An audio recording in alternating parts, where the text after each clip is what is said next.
There is a campaign to be Donald Trump's vice president going on right now.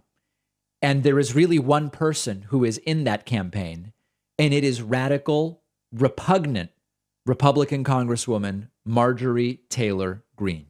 Marjorie Taylor Greene is openly running to be Trump's VP. She is trying to dissuade people like Ron DeSantis, and when it looked like maybe Kari Lake would be the next governor of Arizona, Kari Lake from running, partially because she wants to be Trump's VP. She believes her best shot at being the vice presidential pick is if Donald Trump is the nominee. And we're going to get to that in a moment. Marjorie Taylor Greene yesterday was confronted with a very good question, a very obvious question. If Trump is so strong, if Trump is so powerful, if Trump is so revered in the Republican Party, why did so many of the people that Donald Trump endorsed lose?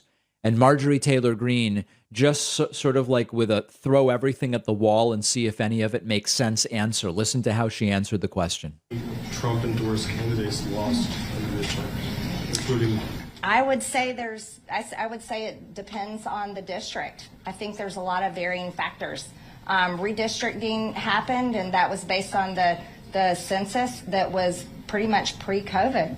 A lot of people moved out of those districts over the past 2 years. Okay, so oh my goodness. So first of all, redistricting only matters in congressional races. Trump's biggest losses in the contested races of consequence that would have made a difference, Kari Lake in Arizona, that's the entire state. Redistricting doesn't matter. Blake Masters in Arizona, Senate races are the entire state. Redistricting doesn't matter. Doug Mastriano and Mehmet Oz in Pennsylvania. Tudor Dixon in Michigan. These are all statewide races. Redistricting doesn't matter. Then Marjorie Taylor Greene polls, well, a lot of people moved during the pandemic to other states. Unless you can make the case that it was disproportionately Republicans that moved, that also isn't really a good explanation for why Trump's endorsements ended up falling flat. None of these explanations make sense. But remember, Marjorie Taylor Greene is desperate to be Trump's VP.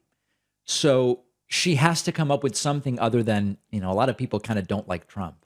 I think that plays a part. I think it's candidate by candidate. Sometimes one campaign is run really well and sometimes one is not. But I would also say the media plays a big part. So then we get to really just blame the media. The media leans pretty hard left. And so when Republican candidates, when we run for office, not only are we running against a Democrat opponent, we're also running against the media a good bit of the time. And that's really not fair. So I think there's a lot of factors at play. And President Trump's win record is historic. Most of his candidates won. Very few of his candidates lost. Yeah. And again, remember, even Republicans are admitting to the absurdity of that statement. Trump's record, which he says, we were like 215 or something, every day it's a different number that he claims. You mostly endorse incumbents who usually win or Republicans in safe red races. That is not impressive.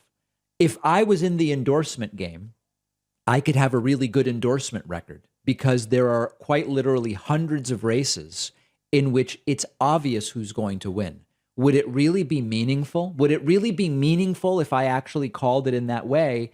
Because, I hate to say it, a couple chimpanzees could probably call most of the races. Where it mattered, where it was contested, where it could have made a difference in the balance, Trump failed miserably. Someone who also failed miserably in their endorsements is Tulsi Gabbard. And after the break, we're going to talk a little bit about that.